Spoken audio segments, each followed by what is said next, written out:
एक जमाने में कांचीपुर नाम के राज्य पर राजा चंद्रसेन का राज था। उसके दो बेटे थे जिनका नाम लव और कुश था। दोनों ही युवा हो चुके थे।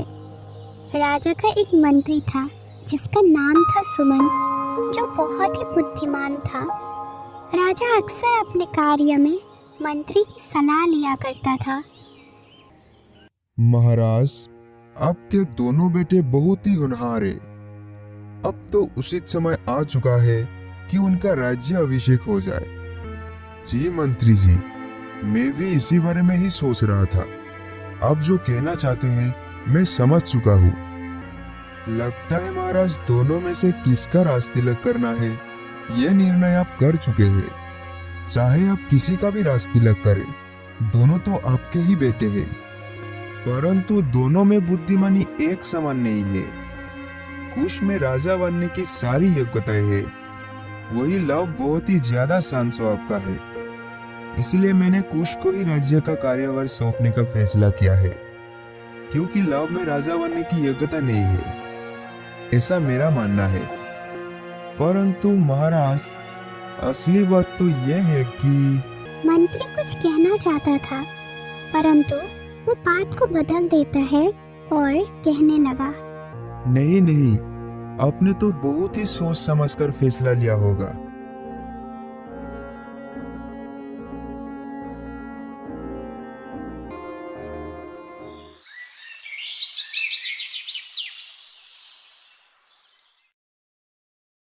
कुछ दिनों के बाद लव और कुश में किसी बात को लेकर बहस हो जाती है, जिसे सुलझाने के लिए वो दोनों अपने पिता के पास जाते हैं। पिताजी, हम दोनों के बीच एक विवाद हो गया है। अच्छा, क्या विवाद है? जरा विस्तार से बताओ, मैं अभी फैसला कर देता हूँ। पिताजी, हमारे राज्य में कई लोग बहुत ही गरीब हैं। उनके पास खाने के लिए अनाज भी नहीं है। तो ऐसे में उनकी भूख मिटाने के लिए कुछ योजनाएं बनाई जानी चाहिए। इससे न सिर्फ उनकी भूख मिटेगी, बल्कि लोगों में महाराज का सम्मान और भी ज्यादा बढ़ जाएगा। यह योजना गलत है पिताजी। यदि कोई समस्या आ जाए तो उस समस्या की जड़ क्या है यह जानकर उसका कोई पक्का उपाय करना चाहिए। इस तरह की अस्थायी योजना बनाने से समय समय पर वो समस्या फिर से आती रहेगी। भूखे लोगों की भूख मिटाना ही काफी नहीं है, बल्कि अनाज कैसे उगाते हैं ये उन्हें सिखाया जाए तो वो न सिर्फ अपनी भूख मिटाएंगे, बल्कि कई और लोगों की भूख मिटा सकेंगे। सिर्फ लोगों की प्रशंसा पाने के लिए अगर काम करेंगे तो लोग आलसी हो जाएंगे। दोनों की बातें सुनने के बाद महाराज कुछ देर तक सोचते रहते हैं और फिर अपने मंत्री की तरफ देखते हैं। महाराज, भूख मिटाना कोई बड़ी बात नहीं है। गरीबी को अगर जड़ से समाप्त कर दिया जाए तो यह एक सही फैसला होगा। यदि राज्य से गरीबी समाप्त हो जाएगी तो लोग राजा को भूल जाएंगे। इसीलिए मुझे कुश की बात सही लगती है, जबकि लव की सोच सही नहीं है। राज्य चलाने के लिए केवल बुद्धि ही नहीं, बल्कि योग्यता भी होनी चाहिए, और यह योग्यता लव में नहीं है। लव, अब तुम आगे से कोई भी गलत सलाह मत देना। मंत्री जी, कुश का राज तिलक करने की तैयारी कीजिए। महाराज कुश का पक्ष तो लेते हैं, परंतु लव का बात को गलत ठहराकर वो लव का अपमान भी करते हैं, और ये अपमान लव से सहन नहीं होता। इसीलिए वो बिना किसी को बताए एक दिन साधारण कपड़े पहनकर राज्य छोड़कर चला जाता है। वो कई नगर और कई गांव में घूमते घूमते एक दूसरे राज्य में पहुंच गया। वो जिस रास्ते से गुजर रहा था, उसने देखा कि एक पेड़ के नीचे एक संत लोगों को उपदेश दे रहे थे। लव भी वहीं पर रुककर उनका उपदेश सुनने लगा। लव ने एक आदमी से पूछा, महाशय, पुराने ग्रंथों और शास्त्रों की लिखी हुई बातों को इतनी सरलता से समझाने वाले यह कौन है? यह अग्निसर है। इस गांव के शिव मंदिर के पुजारी है। वो एक बहुत ही अच्छे इंसान है। इनकी एक बेटी भी है जिनका नाम है सरिता। ये जिसे भी अपनी बेटी की शादी करना चाहते हैं वो उनकी बेटी को पसंद नहीं आता। चाहे कितना भी समझा लो उनकी बेटी मानती ही नहीं। यही कारण है कि ये अक्सर दुखी रहते हैं।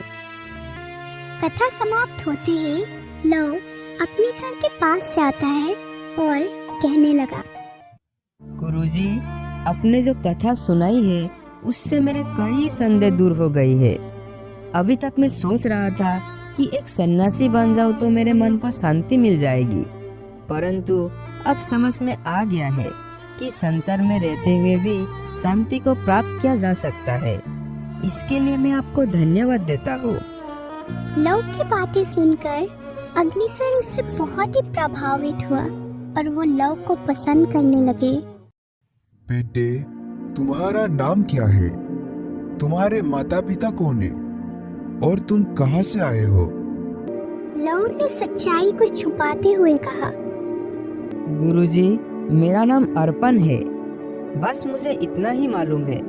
मैं बचपन से ही बिना माँ बाप के रहा हूँ। इससे ज्यादा मैं अपने बारे में कुछ नहीं जानता। अगर तुम्हारा इस दुनिया में कोई नहीं है तो तुम मेरे घर पर आकर रह सकते हो। अर्पण उनका न्योता स्वीकार कर लेते हैं और उनके घर पर चला गया। उनके घर पर उनकी बेटी सरिता, जिसे कभी कोई पुरुष अच्छा नहीं लगता था, अर्पण को देखकर वो बहुत ही प्रभावित हुई।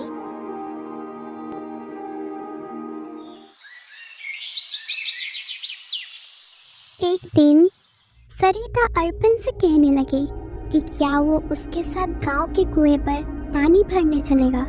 अर्पण उसके सहायता करने के लिए तैयार हो गया और उसके साथ कुएं पर पहुंच जाता है। सरिता जानती थी कि इस समय कुएं पर कोई नहीं होगा। वहां पहुंचकर वो अर्पण से कहने लगी कि आम तौर पर मैं पुरुषों को पसंद नहीं करती, इसीलिए मैंने अभी तक शादी नहीं की। लेकिन तुम्हें देखकर मेरे मन में एक इच्छा जगी है। आज रात पिताजी किसी रिश्तेदार से मिलने के लिए दूसरे गांव में जाने वाले हैं। मौका अच्छा है, तुम रात में मेरे कमरे में आ जाना। तुम्हारे पिता को मैं गुरु मानता हूँ और तुम उनकी बेटी हो, इसीलिए तुम्हारे लिए इस प्रकार के विचार रखना मेरे लिए पाप है। तुम्हें भी ऐसे विचार नहीं रखना चाहिए। अर्पण के ऐसे कहने पर सरिता उसे बहुत ही समझाने लगती है, परंतु अर्पण के ऊपर इस बात का कोई प्रभाव नहीं होता। फिर सरिता ने सोचा कि इसे सबक सिखाती हूँ। वो अचानक अपने हाथों की चूड़ियाँ तोड़ देती है, हाथों को खरोचने लगी और बालों को बिखरा कर रोने लगी। रोते रोते वो अपने घर पहुंची और अपने पिता से कहने लगी, पिताजी, अर्पण ने मुझ पर बुरी नजर डाली है। आपने एक आस्तीन के सांप को अपने घर में आश्रय दिया है। देखिए, उस दुष्ट अर्पण ने मेरा क्या हालत कर दी है। संत जानते थे कि उनकी बेटी पुरुषों को पसंद नहीं करती, इसीलिए वो ये बात मान लेते हैं कि अर्पण ने ही ये घिनौना कार्य किया है। शायद इसी इरादे से वो उनके घर पर आया था। दोनों पिता और पुत्री गांव के मुखिया के पास जा पहुंचे। मुखिया ने अर्पण को भी बुलाया। सरिता ने नाटक करते हुए झूठ को सच बनाकर मुखिया को केस सुनाया। मुखिया ने जब अर्पण से इस बात के बारे में पूछा तो अर्पण ने कोई उत्तर नहीं दिया। मुखिया ने एक बार फिर से पूछा, अर्पण, क्या तू अपराधी है? तूने ये अपराध क्या है? मुखिया के सवाल का कोई भी उत्तर दिए बिना अर्पण बिल्कुल शांत बना रहता है। वो कोई जवाब नहीं दे रहा। तूने चुप्पी क्यों साथ रखी है? इसका मतलब तूने ही अपराध किया है, इसीलिए तुझे दंड देना ही चाहिए। सरिता गुरुजी की बेटी है, ये बात जानते हुए भी तूने ये अपराध क्यों किया?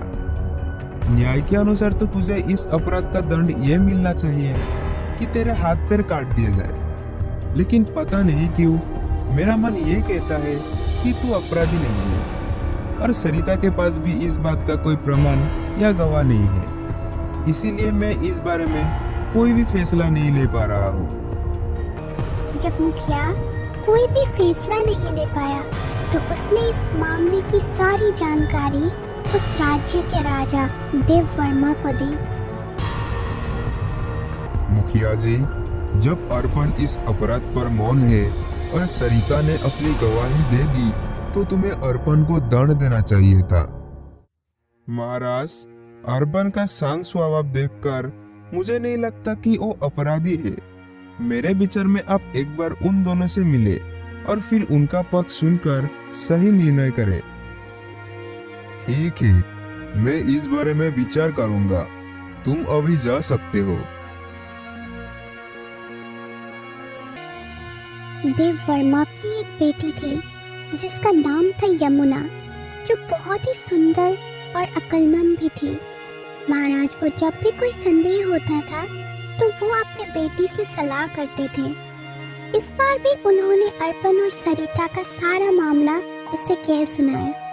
तब यमुना कहने लगी, पिताजी, हमें उस संत, सरिता और अर्पण को अपने सामने बुलाना चाहिए। उनसे बात करनी चाहिए।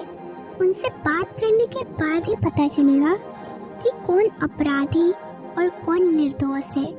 अब उन तीनों को राज दरबार में बुलाइए। यमुना के कहने पर राजा तीनों को राज दरबार में बुलाकर पूछताछ करते हैं। पिता और पुत्री राजा के सामने वही बात कहते हैं जो उन्होंने मुखिया के सामने कही थी, परंतु अर्पण का शांत स्वभाव देखकर राजा को भी संदेह होता है कि यह निर्दोष है। सबूत न होने पर अर्पण को दंड देने का मन देव वर्मा का नहीं था, परंतु अर्पण निर्दोष है इस बात का भी कोई प्रमाण नहीं था। तब राजा अपनी बेटी की तरफ देखने लगे।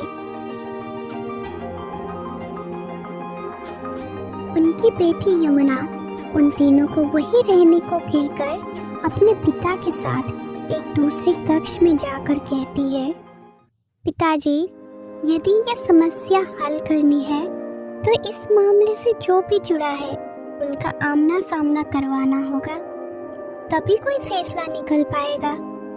हमें उसी के लिए कोशिश करनी होगी। परंतु ये सब कैसे होगा? अब ये सब मुझ पर छोड़ दीजिए पिताजी। आप उनसे कहिए कि फैसला सुनाने में 2 दिन का समय लगेगा, बाकी का व्यवस्था मैं कर लूंगी। ये कहकर यमुना मुस्कुराने लगी। फिर यमुना के आदेश के अनुसार सरिता और अर्पण को राजमहल में ही 2 अलग-अलग कमरे में ठहरा दिया गया। दोनों ही कमरे एक दूसरे के बिल्कुल पास ही थे।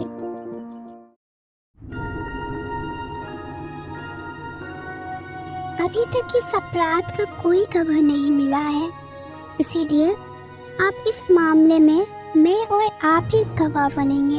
आइए प्रमाण ढूंढते हैं। फिर यमुना अपने पिता को अर्पण के कमरे के पास ले गई। अर्पण के कमरे के दरवाजे में एक छेद था, जिसमें से कमरे में क्या हो रहा है ये साफ देखा जा सकता था। राजा जब कमरे के छेद से देखा तो अर्पण बिल्कुल शांत दिखाई देता है। दूसरी तरफ सरिता अपने कमरे में इधर उधर टहल रही थी। जब काफी देर तक कमरे में कोई नहीं आता तो सरिता बेचैन होकर कमरे में इधर उधर घूमने लगी।